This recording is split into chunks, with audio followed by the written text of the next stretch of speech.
Bila kita tengok kat langit, baru kita tahu betapa besarnya kuasa Allah. Hilang semua rasa sikap sombong, sikap angkuh dalam jiwa. InsyaAllah. Kak tahu tak, hari tu Nora datang sini. Dia nak simpan asid kat As. Hah? Aunty Rapang ada tahu satu? Diorang tahu ke As bukan akak? Tak. Tapi As lainkan je. Masa As tak ada, Nora tu selalu tak tahu mana. Oh, kiranya masa As ada pun dia datang sini juga. Masa tu memang hubungan As dengan Zam dah macam telur di hujung tanduk.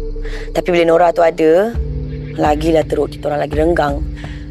Aunty Ra tu memang nak sangat Zam tu kahwin dengan Nora. Diorang ada buat apa kat akak tak? Banyak. Lagi-lagi bila tahu yang akak ni bukan As, lagi diorang berkasang akak. Siap halau akak keluar dari rumah lagi. Nak kena diorang ni. Tunggulah diorang esok. Tengoklah macam mana As buat. Dah lah As. Apa kata lebih baik kita fokus belajar solat sama-sama dulu.